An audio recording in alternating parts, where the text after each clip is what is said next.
You're listening to the Primal Happiness Show, a podcast dedicated to helping you thrive in this crazy modern world. Every Tuesday, we explore the nature of how our minds really work, what exactly the human animal requires to thrive, and how we can live happier and more fulfilling lives. If you're new here and haven't yet taken our free class, then there's no better place to get a jump start on reclaiming your primal happiness. It's where we'll guide you step by step through our antidote to today's modern world. Simply head on over to primalhappiness.co/antidote to get the free class and discover how to thrive without having to move to a planet that's not so crazy as ours. But now, your host, Brook-Tyler.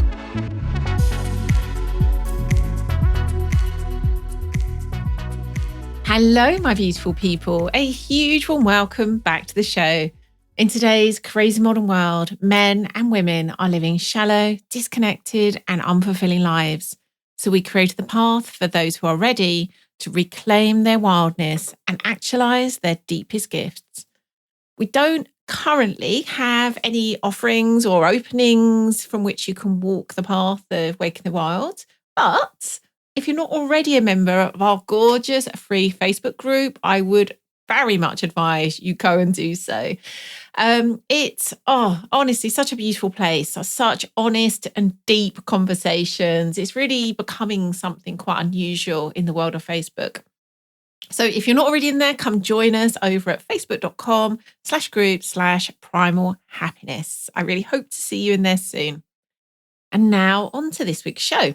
This was Zak Roedde, a dating and relationship coach who teaches masculine and feminine polarity mastery to transform relationships and dating experiences. He works with both men and women by giving them the communication tools and specific direction necessary to push through fears that prevent them from showing up as their best self. He coaches men on how to step forward and devote their leadership, and he coaches women how to let go of control and express from their hearts. Prior to coaching, Zak transformed his own marriage by transforming himself, by teaching himself how to devotionally lead his marriage with his wife and teaching her to express her heart with feminine communication. So in this show, we spoke about the principles of creating a polarized relationship and why man's devotional leadership is vital. Let's dive in. Hello, Zak. Welcome to the show. Hi, it's good to be here. Yeah, lovely to be here. And just in the time we've been chatting beforehand, I'm already feeling like, this is going to be a really useful show. As I was sharing with you, I love the way that you speak about, I guess you could almost call them like principles of polarity with such clarity, such precision. And I know this is going to be a show that listeners are going to love. So I'm looking forward to it.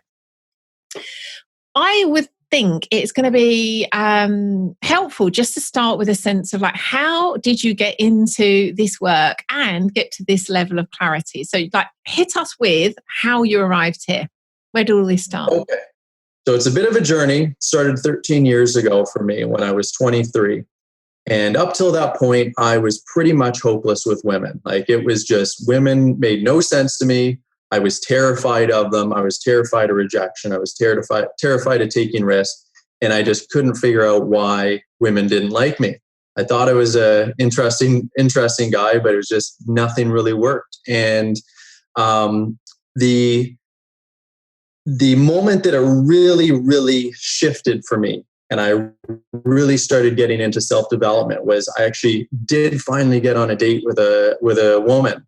And we went out, we had an okay time. I actually had a really good time, and I tried to kiss her at the end of the date, which for me was huge, right? Like I was sweating thinking about making this move and trying to kiss her for a good 30 minutes before actually doing it. And I kissed her. I tried to kiss her. She turned me down. She said, you know what, I think we're better off as friends. And like, for me, this girl was just like so cool.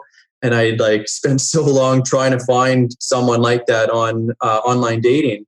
You know, I was crushed. I went home. I cried for hours about it, just beating myself up. Like, why did I do that? That was so stupid. I shouldn't have tried to kiss her. It was just the wrong time. Of course she wouldn't like it. And that shifted for me, where I realized after that happened, I finished crying. I put on my big boy pants. And I'm like, I need to get this handled in my life. Like, I don't care what it takes. I need to figure out what I am doing wrong and just become good with women. And so the next kind of almost decade, I spent learning everything, right? Like, I started with like the whole pickup artist community, learning a bunch of lines and routines and stuff like that. Really hated it. It felt really unnatural and kind of manipulative to me. And so after a few months of that, I really shifted into feeling what it was like to be genuine, and just confident in myself. And so I started just going up to women and like that, just, I didn't even know, on the street or wherever, and saying like, hey, I just think you're really pretty. I wanted to meet you, just as genuinely and honest as I could. And women responded really well to that. I'm like, wow, I can be honest and women can like me. That's amazing. Mm-hmm. So that really took me on a journey of just becoming as honest as I possibly could, with my intentions and with just what I thought, like what I thought of them, all that. Met like a ton of women, dated a lot of women, not many exclusively, but, and just changing my entire life just by learning how to be honest and learning how to lead. Like lead everything on a date, lead everything, like, getting a girl's phone number, getting on a date, going on a date with her, just leading everything. And so leadership really became a big theme for me. And that was huge because I was like the anti-leader in my life. I was too afraid to do anything. And I was always trying to avoid any kind of risk, putting myself out there, which is all, you need to take risks to be a leader. And so I went through that process. Then I eventually decided, I want to settle down. I want to find the love of my life. Signed up on OkCupid, found her second day that I was on there. And, we just really hit it off. I'm like, wow, this girl is the one for me. This is what I was looking for. 7 months later, proposed to her, got married less than a year into after meeting each other. And then problems started occurring. Can I ask you a quick question before we go into, because I love that evolution of you so far from this, I love anti-leader to a leader. Was that after you evolved past that kind of pick up the game stage? Were you following anyone's work like David Data's or anything like that? Was there a kind of philosophy through which you were seeing this need for leadership in creating polarity? Were you basing that on any ethos at the time?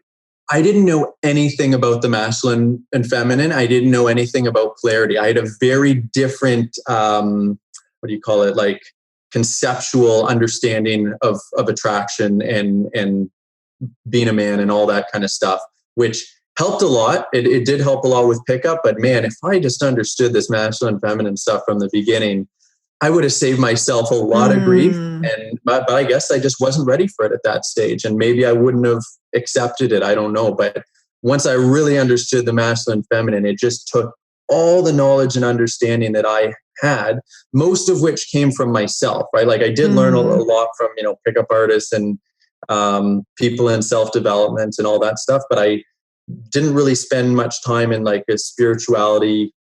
I never read David Data, though I did hear the book and I read it. I remember reading like a few pages of it when I first started, and I'm like, oh no, that's boring. Like I'm not into that. Too spiritual. What's that? Too spiritual at the time. Yeah, at the time. And then I actually read it about a year ago, and I'm like, oh my God, why did I not read it a long time ago? But yeah, so a lot of that stuff, like the concepts and understanding I built, like so much of it just came from putting my own pieces together for experientially and building my own models. And it's the same thing with the masculine and feminine afterwards, where it's like, I read one book, just David Data.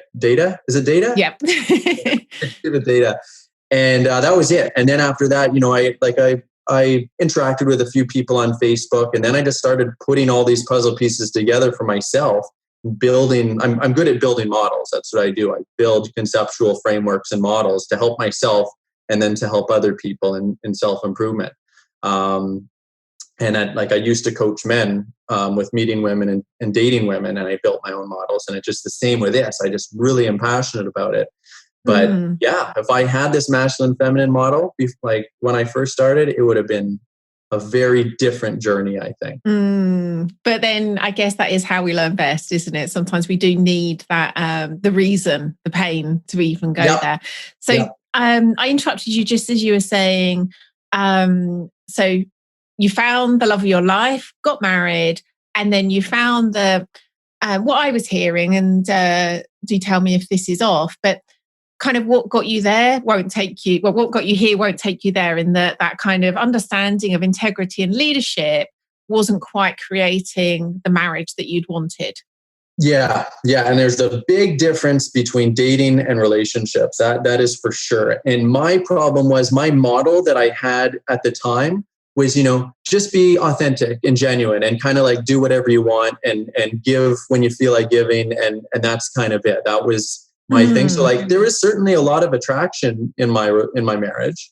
It's not like it was completely dysfunctional, but there was a lot of issues, and the big issues always were around my wife getting angry at me because I wasn't meeting her needs in some way, right?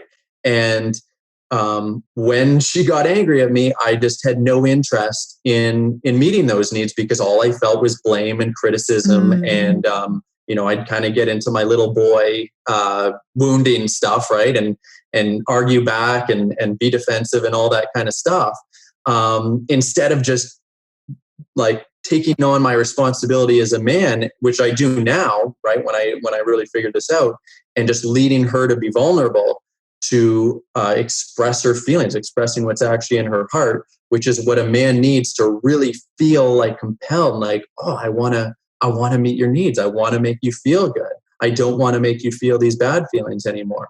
So, but I just didn't have that understanding. I had no idea how to lead her there, and I didn't know that was where I should be leading her there. Yeah. I just didn't get that. So at that time, my leadership was very selfish.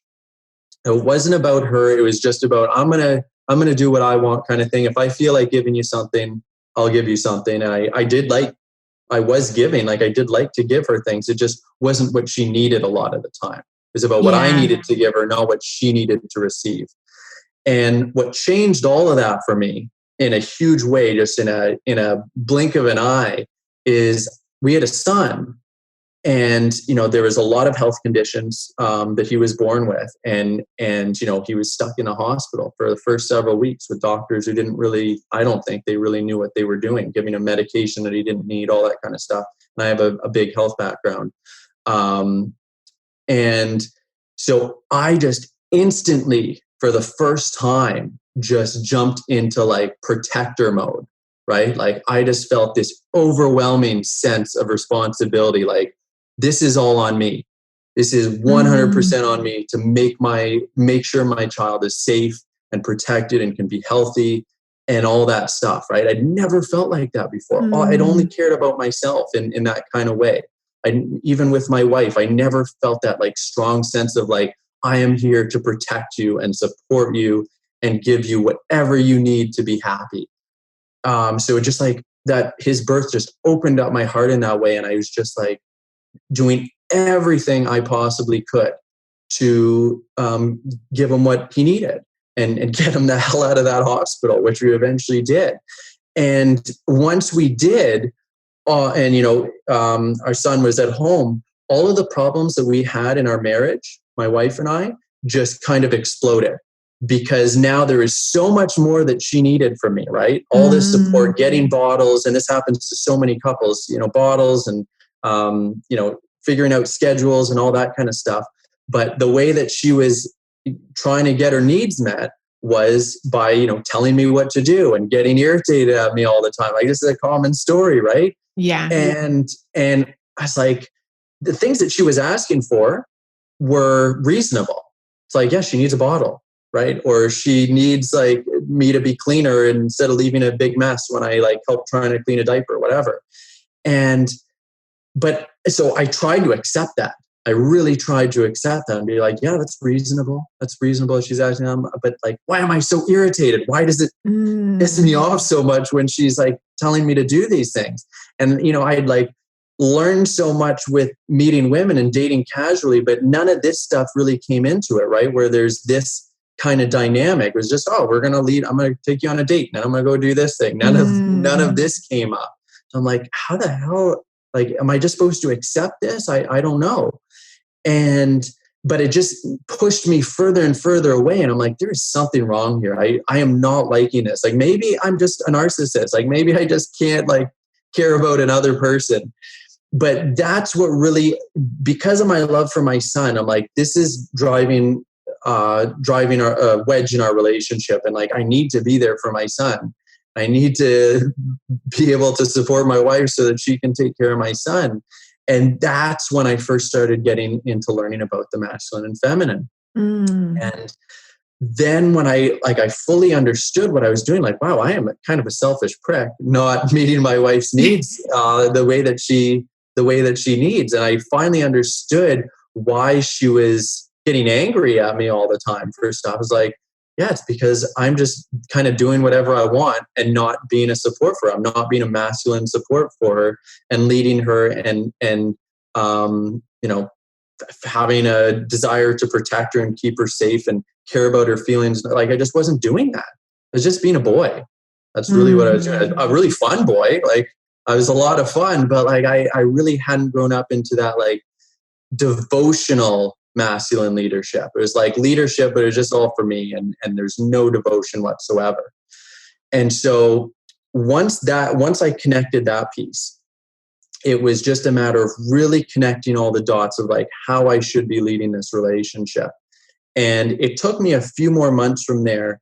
But like, first of all, like, I started really doing things for her, like trying to anticipate her needs at that point.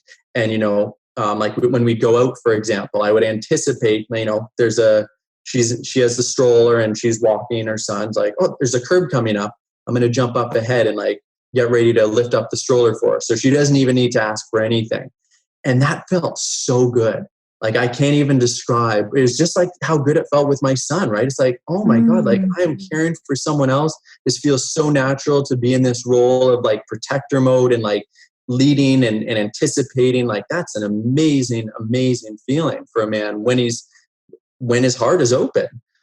And from that period, it was just a few more months where I really like, I started trusting how I felt instead of thinking like, man, there's something wrong with me to not want to get my wife a bottle. It's like, what's wrong with me? It more became, okay, why am I reacting this way? It's not that I don't care about her. It's just the way that she's going about this. And I started really trusting my body and feeling what felt good and what felt bad. And I started understanding that the times I'm feeling bad and not liking it's because she's speaking to me through her masculine. And so can I ask you a question at this point? Yeah, I'm absolutely loving this, and I so can feel the purity of the way that your kind of like heart just was burst up wide open when your son was born. I can, I don't think it necessarily takes that, an event like that, but I can really feel that for you, that is what happened.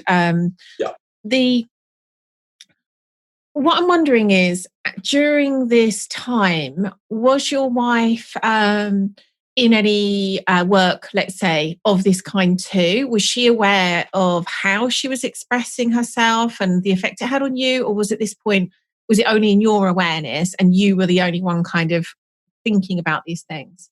She wasn't doing that work, but I would tell her, because I'd done a lot of other self-improvement stuff. I'm like, I really don't like you being angry at me, that kind of thing, right? But what my mindset was, I was thinking more as a man, of which I didn't have this language like masculine, feminine, where I would just try to stay present all the time and make judgments that are objective and stay centered and everything. And I was like, that's what she should do too. Why is she? I didn't understand it from a feminine perspective. And it wasn't until I connected the feeling piece, the vulnerability piece, where I understood how a woman can be expressing. She doesn't need to be centered in that kind of way. She just needs to express from her heart and take ownership of her feelings by expressing what she's actually feeling, instead of just being like I need a bottle, or like, why are you acting this way, or whatever, where it's like making judgments, like judgmental judgments, and like telling a man what to do. It's just like, I'm feeling really annoyed right now. Right. I can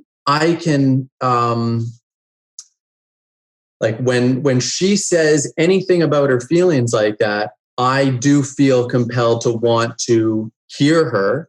And if it's a bad feeling, like, and it's something that I can do about that I should do about it, make that feeling go away by changing my behavior. So if she says like, I'm feeling annoyed, or I'm feeling sad, or I'm feeling, disrespected, or whatever it is, I want to hear more about that, because she's taking ownership, and I can hear that. That's an easy thing for a man who's tapped in, like has opened up his heart at all, to be like, okay, tell me more about that. I want to know why you're feeling that way. And it's done without outcome. She's not trying to get any kind of outcome. And that's really a key, because if she's trying to get an outcome, now we're in kind of manipulation, right? And any kind of manipulation like that, that's actually a woman who's still in her masculine, but kind of using a feminine costume to get what she wants. So it's got to be without outcome. And then that allows the masculine pole, which would be me in our marriage, be like, oh, you feel that way, I want to fix that problem. If that's a problem. So would you say, going back to that point, you were starting to be aware enough to lead her into that level of understanding how she felt, and then being able to express it. You were at that point kind of leading her into her showing up that way. Well, yes. So once I got to that point, so that was a few months of really feeling into my body, and then like, how do I deal with this? Because for a while, I'm just like, I was leading her in a way that wasn't actually where I needed her to go. I just didn't know where I needed her to go. What I knew at the time is I definitely didn't like being told what to do or asked what to do, but I still didn't have the feeling piece. So yes, once I got that feeling piece, once I finally understood that, yes, that is what I connect to, that is what I need as a man to really care and really feel devotional, that's when I started becoming extremely interested and taking a leadership role to ask her how she's feeling, right? All the time, whenever, not just when she, like, I'm a pretty messy guy. I'm like kind of in my head a lot of the time. I'm sloppy. I'm not always considerate. And so I do irritate her a lot. She gets irritated by me. I irritate a lot of people. And so whenever I would feel that, like, I could sense or like hear that irritation in her voice, right?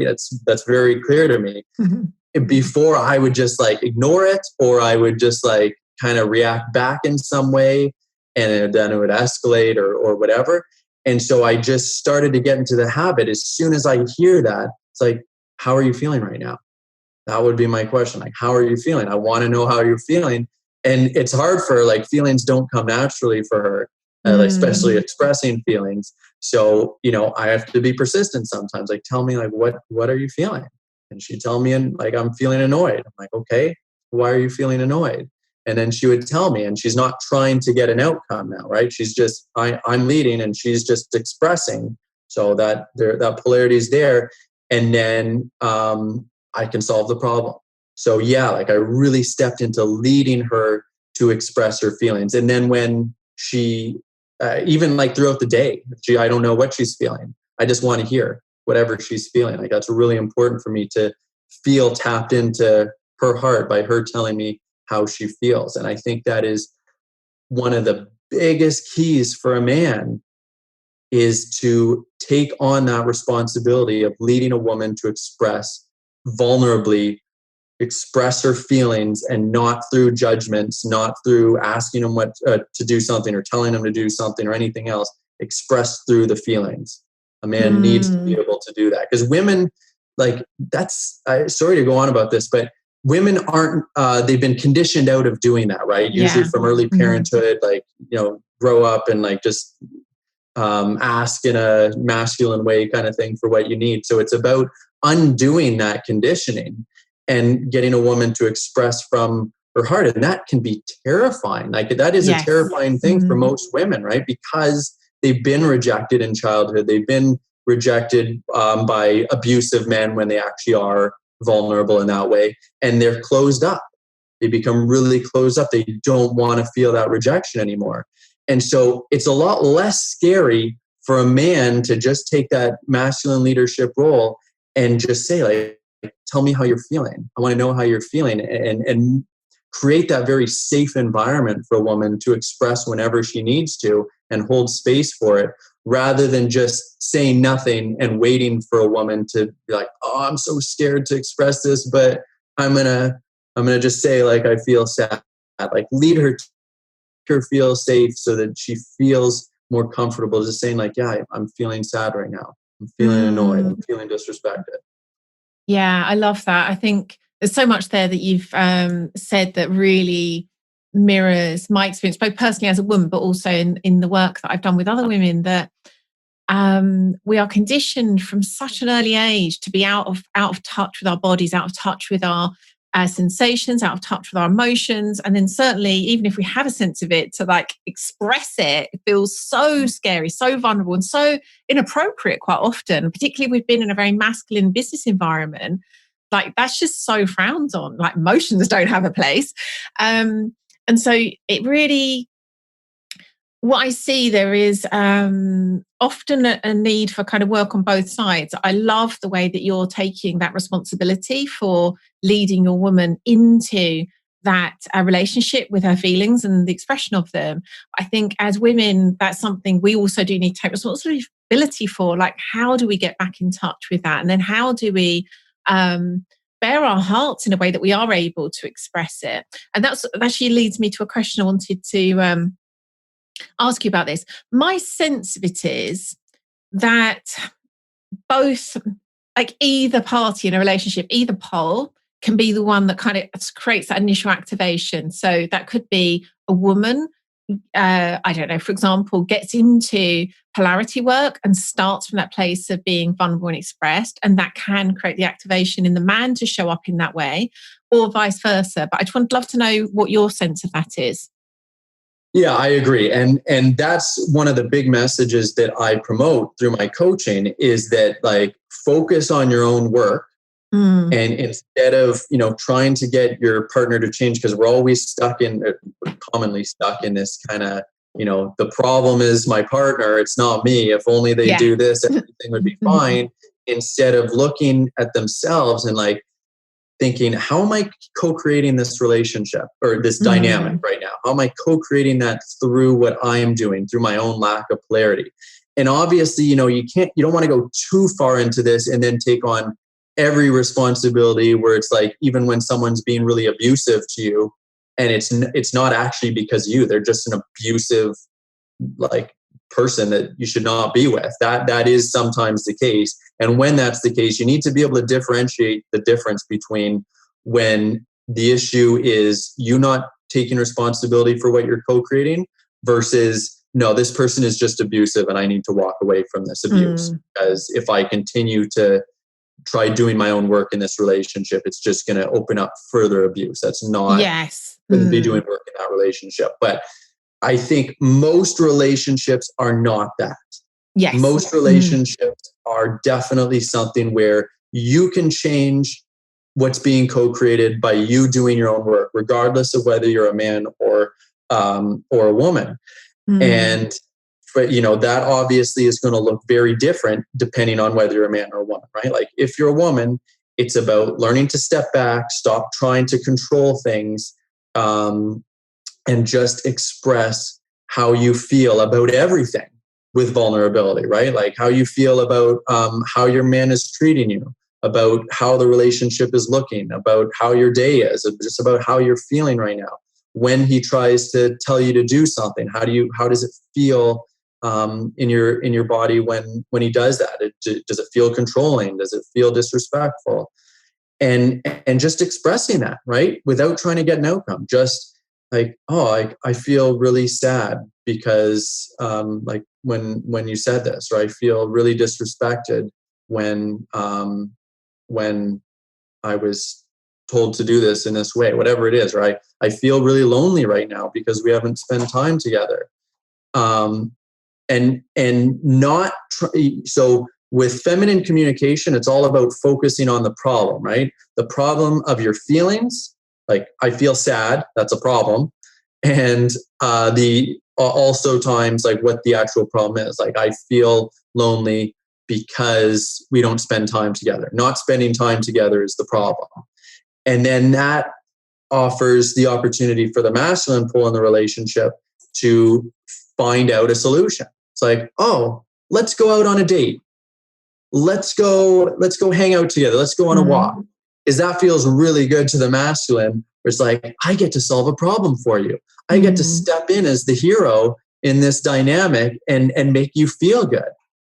And a lot of the times, there are problems with a man not knowing what the best solution is. And that can take a lot of communication too, right? Like a lot of the time being the hero is just holding space for a woman to express her feelings. It's not actually about solving anything. That is often part of it too. But a big part is just being there to listen and hear what she has to say, hear what's in her heart. That is being the hero. And a lot of men really need to work on that. And realize it's not about just instantly fixing the problem. Fixing the problem is often just being there for her. Can I just jump in and say something there? Because I don't want to lose it. There's two great things you've said that I just want to kind of illuminate more. One of the things was something a previous guest, Kendra Kunoff, said, which was kind of talking really to women, let him lead you badly, as in, initially, giving him that opportunity to lead isn't always going to be like perfect and completely meet your needs. But again, this takes time. This is an evolution and a commitment you're both in. And so I think even that willingness, it's not going to meet your needs perfectly from the get-go or every time. And so I love that kind of let him lead you badly, just in the willingness to be led. There's so much there, which I really heard in what you said there. I think there's this sense sometimes with women when they started this work, well, I did my bit, I expressed how I felt, and then he just dropped the ball. That will happen initially for sure. And then the other thing I love that you just said, that I often have women who are just starting on this path say things like, I don't want him to constantly fix how I feel. And I find this fascinating because, of course, that is a way that men will often really try and serve us. It's a beautiful instinct. That's instinct to serve via fixing is a wonderful thing. And so I think first and foremost, just recognize that for the gorgeous thing that it is. It is an act of service. But you're quite right. Sometimes the fixing is just in the instance of allowing her to express, if she's just got a lot on her mind, just being able to share that can be the fixing. And I think for both parties to recognize sometimes that's all that's required and is perfect and is a fixing of its own, I think is really, really valuable to know, because otherwise I think the man can feel I need to do more than that, because otherwise I haven't fixed it. And the woman can feel frustrated. She's like, all I wanted to do was be heard. So I love what you just said there. So sorry to interrupt, but I thought both were really fascinating points. Yeah, no, that's great. And I really like what you said, where it's, letting the man fail is so important, because it's like, you don't fully have that trust yet that he's a competent leader, because he hasn't shown it and he's not a competent leader. So instead of when you don't have trust, what you can do is just have faith. Yes. Right. It's like that trust hasn't been built. I don't have that evidence yet, but I'm just going to have faith that if I just step back and let him lead, he's going to figure it out. He's going to become confident and he's going to want to do that for me. So it's about doing that, giving him a chance to fail and being there to guide him. And by guide, I don't mean lead him. And I don't mean trying to do anything, but rather when I use the word guide for women, I'm just talking about you're just expressing how his leadership is making you feel. So if he screws up, it's okay to say, like, I felt really sad because of when this happened. And because now he knows, like, okay, if I do that, like that's kind of a mistake. Like, that's not the best way to lead her. And I think you got to be careful with this, right? Because if all he's doing you is making you unhappy all the time, it's like, maybe look into yourself and can you find it in yourself to appreciate the amount of effort that he's putting in to try to lead you in a good way? Because even if you're just being vulnerable, right, which is the way that a woman needs to be expressing, and everything that's vulnerable is negative. Like, I feel disrespected, I feel like disappointed, I feel sad, I'm feeling angry, I'm never feeling happy with you and your leadership. That's going to wear on a man for sure. Yes, like he's going to want to do well for you, but it's like, nothing I do is good enough. And so it's really important for a woman when she's working on this to find that place in herself where it's like, oh my God, my partner is trying so hard. He's really putting in the effort. Yeah, he sucks at what he's doing a lot of the time, but he's trying. And so it's just like telling him, like, I really feel so good that you're trying so hard. Like, that makes me so happy that you care. You care this much about me. Like, yeah, like, I also do feel sad because, like, you dropped the ball, whatever, but like, I feel so good. And so I feel so grateful. I feel so happy. And that is going to really compel a man to be like, okay, I'm going to get my stuff together. I'm going to make her feel more of these good feelings and less of these bad feelings. That for a man, it's like a video game. It's like, let's beat this level. Let's like get all the good points, and instead of making her feel bad, I want to do this for her. I love that. And that's what I see over and over is, like, men are really motivated to win those points, to keep their women happy. Like, that's what I see over and over. And I think what you've just said there, I think so important. It isn't about lying. It's not to say that you feel happy about something when you don't. It's actually having the attunement to, there probably are some things that you could admire, that you could approve of, that you could feel happy about. It's looking for them. It's like recognizing, like, that's part of this picture for the reasons you've said. It's going to wear really thin if all you're expressing is stuff that you're not happy about. And there will be some things, like the very fact the man's trying indicates there must be alongside that some really lovely qualities that you could be appreciating him for. So I think that's so important. Something before we're out of time, because this is flying by, and something I've seen women ask you about when you're posting on topics of this kind is the question around expressing desire. And I've spoken to so many different people on the topic of polarity, and then particularly about women expressing desire. And my sense of it is you've got, I guess, I'd say more of a kind of black and white stance on this than I've seen. It's not that I disagree with it. I just find it quite fascinating that it's not like you've said, like, you should never express desire, but the way you've spoken about that seems quite different to how I've seen it before. So can you just imagine I've asked you that question, how should a woman express desire? What's your answer? So it's a great question. And this is really important, because I think the problem is it's a lot of women coaches that are teaching how to express desire, which is good. We do need women coaches, like feminine coaches, but they don't actually feel how it is for a man to receive what a woman is saying, right? They will see the actions that a man's doing, but they don't see how he's actually receiving it in his heart. And I know how a man receives it, because I am a man. I do feel it. And so, there's a lot of women who will do things like they'll get into the whole thing about feelings and expressing feelings. And they'll say, like, oh, it'd feel like really good if we went out for dinner tonight, or it would feel like I would feel so happy if we went for a walk or got a new car or whatever it is. And so I call that leading. Like, to me, that is leading. Yes, you are expressing your feelings, but you are leading. And then all that's left for a man to do is basically, like, execute your demand. wishes. Nicely worded demand. That's it. That's all it is. So that doesn't actually feel good to a man. He might do it. He probably will do it, but there's something inside of his heart where just like, oh, like I that's not, it just doesn't feel that great because he's just like he's a execution monkey. He's just fulfilling the demands and instead of actually leading. And so the reason I say that doesn't work is because she's not actually expressing her feelings.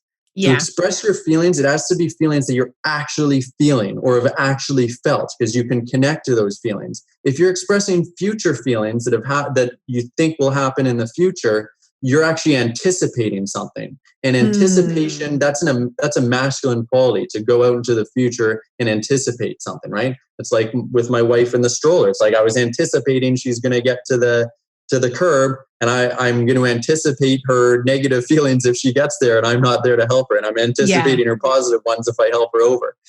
And so I really discourage women from giving any kind of future like this goes for saying like I'd feel really good if, or saying like let's do this, or can we please do this. Those are all examples of leading. Like, yeah, you can lead it in a really nice way, but it's still leading. And this is one of the most difficult ways, I think, and you know, I work on this in my private group a lot with women, how to express what you are actually wanting as a desire. And so one of the ways, like if there's something that you really need, is actually connecting to the actual feeling. Like, I'm feeling really adventurous right now, right? And then a man can be like, oh, okay, let's go out and go on an adventure. Let's go for a walk, whatever. Like, or I'm really craving pizza right now. You can say that too. I don't suggest like saying that 50 times a day, because then that gets back into all like, okay, I'm just like a slave here as a man, just fulfilling all your desires. But you know, that is something you can certainly use. Another way is just expressing a need that you have. It's like, you know, you can say like, I need to be heard. And so when you say it in that way, you can express your needs in a masculine or feminine way, right? I can say to my wife, like, hey, I need you to come here right now. And that's clearly like a command, right? I'm leading. Whereas for a woman, you can express your needs in a more feminine way where you're not actually trying to get an outcome. It's just, I need to be heard.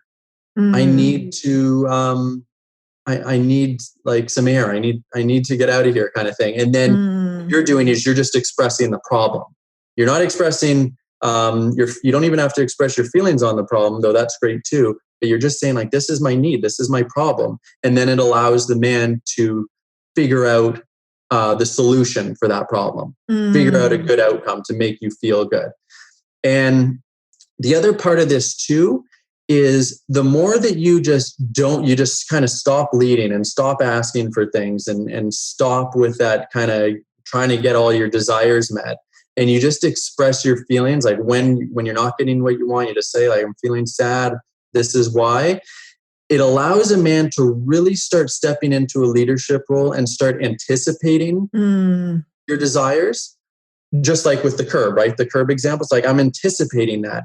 And when a man starts to really get into that role for everything in the relationship, he starts anticipating everything. Of course, he's not going to do it perfectly, but he really starts to be thinking like, what can I do to make my woman happy?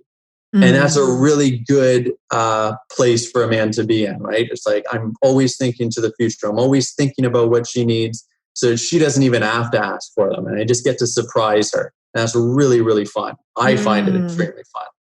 Yeah, I love that. So yeah, a couple of things have come up, and I agree with everything you've just said about that expressing of the feeling rather than the kind of direct, therefore I want X. An example that's just come to mind is I'm typically the one that always cooks dinner, unless we eat out or get a takeaway. And sometimes in the past, if I was feeling like I'd had a long day, feeling tired, didn't want to cook, I would directly said, I don't want to cook tonight, let's get to takeaway. Whereas now I do that very rarely. I might either, a bit like you're saying about the kind of fancy pizza, I might just say, I really fancy a takeaway. And then he'll normally say like, yeah, let's get one. Or I would just say, I feel really tired, I don't fancy making dinner. And then inevitably he'll either say, let's get a takeaway, or shall we go out, or shall I make something? And that more and more just feels really good to me to like that's how I feel. And then he's got, lots of different ways that he can, if he chooses to, meet me there. Which feels very in alignment with what you were just saying there. That's exactly how I would recommend saying it, that specific thing. Wonderful. And again, it's hard to always know like how that is experienced, but that always feels really good to me. It's like, yeah, it's not like I'm directly saying this. And often I quite like the like being delighted by what comes back as well. It's just like, I don't even need to know. Like, I don't have to have the answer. I can be provided with an answer, which, delights me. The other thing I wondered about desires, and this is a bit nuanced. So I'm going to give you a couple of different examples because these are a bit wacky and a bit out there, but you can hopefully kind of tie them into some examples that you can think of. So sometimes I might have a desire that's not a particularly practical desire. It's just like a moment of inspiration I've had. So we've had two that I can give you examples of this that have happened in the garden. One where the children had one of those big trampolines, which had got blown all over the garden, had kind of got all out of shape and needed to be thrown away. And it left a kind of big metal hoop. And my husband was taking it apart to take it to the dump. And then I said, do you know, it'd be lovely to be able to kind of create something with that hoop. And then he then took that hoop, kind of did a whole load of, reconfiguring and stuff. And there's made me this amazing arch over the pathway to grow roses over. Which was, absolutely delightful for me. And I think he really enjoyed doing it. Another example was we had a tree chop down where a new view had been created. And again, I said something like, it'd be lovely to create some kind of item of furniture out of that, like what's left of the tree stump. And then he made this amazing table where like one part of the table was held up by the tree trunk and the other part he'd like created legs out of. And so I wonder, you might not see that as like a desire, but I wonder like what's your sense of that kind of expression? Yeah, that can work too. And I would kind of put that in the category of saying like, I'm craving this, where it's like, like go for it. Don't like use it 15 times a day because then it's going to really start to feel like, oh, okay, I'm just like executing demands here. But the biggest key when you're doing that, and I'm sure this is what you did, is you weren't trying to get an outcome, right? You're just like, oh, like this would be really lovely if this happened. And it's just, you're just kind of expressing from your heart. It's just like, this is what I was kind of feeling in this moment. And that's really the big thing is when you're not trying to get an outcome, because if you're just kind of expressing, there's no outcome in mind. That's what I think right now.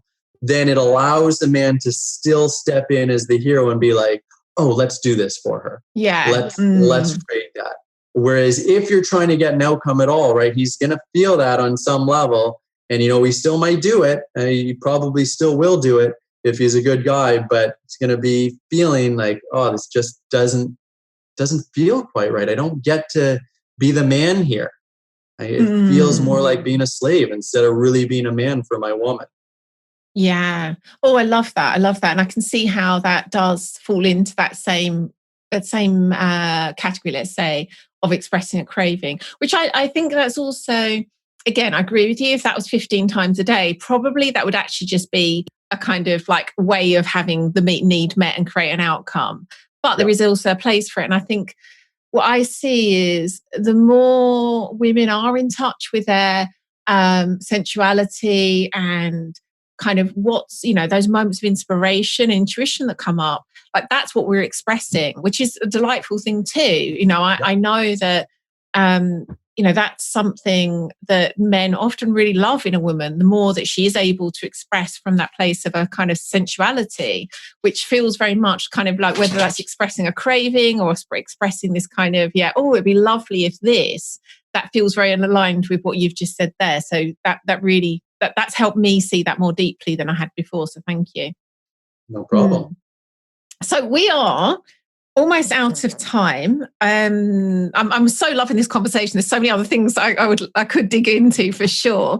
Is there anything else that you would like to share that you feel that we could have just got into a little bit more deeply, or could have just, like you just want to make sure you've kind of nailed it and said this, like this is the thing that's important to know? Is there anything like that you think would be helpful?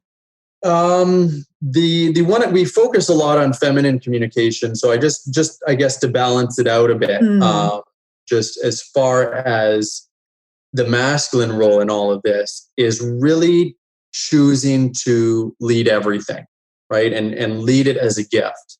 And so just like a woman is, expressing what she needs, she gets her needs met by expressing what she feels without outcome. For a man, it's expressing what he wants or doesn't want and trying to get an outcome, right? So it's going to be the man that's the one saying like, hey, I want us to do this, or I want you to do this, or I don't want you to be doing this. And doing it from a place like when a man is actually devoted to a woman, everything that he does, he has kind of this inner vision. I call it an inner vision of the relationship, and he's leading for both of them, right?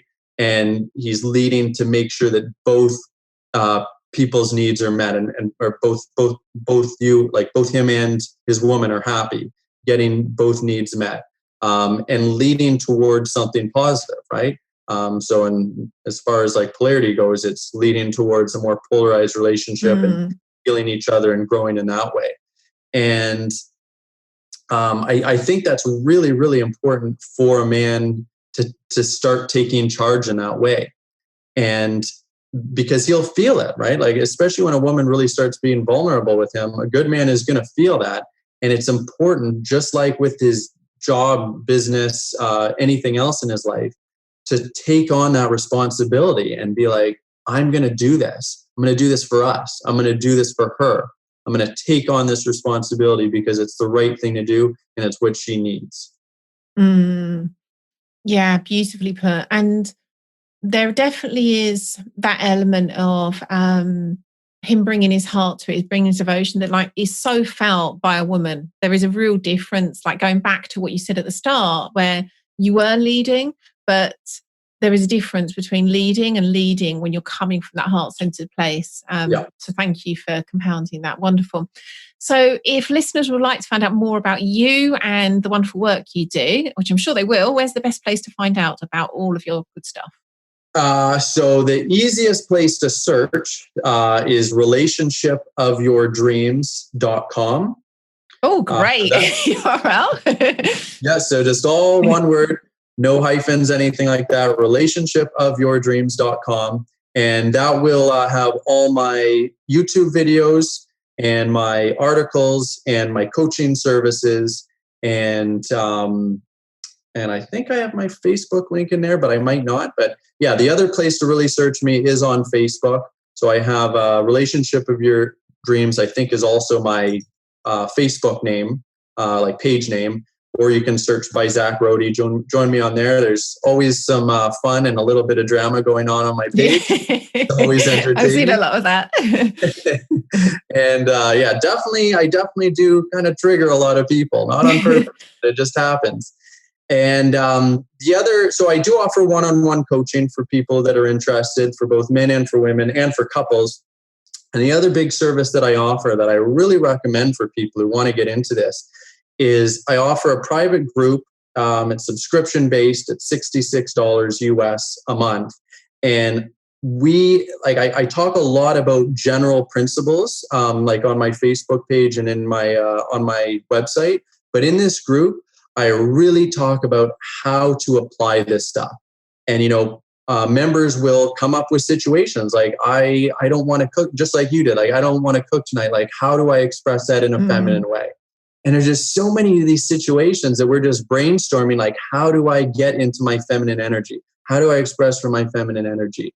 And for men, I'm trying to attract more men to the group too, right? But it's about how do I step up as a leader and express women to, and lead women to express with vulnerability. Because as a man, like, this isn't easy for a woman to figure all this out. You need to be on board with this too and help a woman express in this way for her to express in a way that you really feel compelled to lead for her. That's so important. So that's what we do in this group. We really get focused on grounding this stuff into the real world. How do we apply it? How do we speak? And what I say is, like, words are a gateway. into your energy, right? Like there's certain ways you can express things where it just like really gets you tapped in to your energy. Very like an I feel statement, for example. I feel sad is like the best way you can tap into your heart as a feminine woman. Yeah. Yeah. And then the same with the man, right? Like, I want you to do this is a lot more powerful than asking, for example, like, can you do this? Yeah. So we really get into that. And if you really want to really quickly change yourself and change your relationship or change your dates or whatever, this is the group. Definitely the group for you. Yeah. I think that's wonderful. About it. Gorgeous.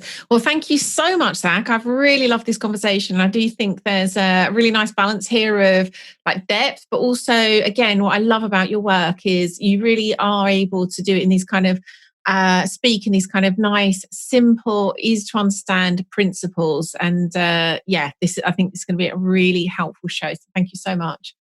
It's been a pleasure talking to you. This is really fun. Thank you. Wow, what an illuminating episode. Here are my best bits. I loved how Zak described the difference between just leadership versus devotional leadership and the effect that has on a relationship. The devotion is vital. There's such power in a woman expressing her feelings, but of course this can be challenging because of all sorts of cultural and personal wounds.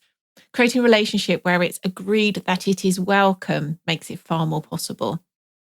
And for women, practice expressing your feelings, needs, and desires in a way that's not outcome focused. And make sure you're expressing appreciation too. If you'd like to get the notes and links for everything we spoke about this week, hop on over to the show notes, and they're at primalhappiness.co/episode 309. If you don't want to miss out on next week's episode, head on over to Apple Podcasts, iTunes, Stitcher, or your Android or iOS app of choice, and hit that subscribe button. That way you'll get each episode delivered straight to your device auto magically. Thank you so much for listening. You've been wonderful. Catch you again next Tuesday.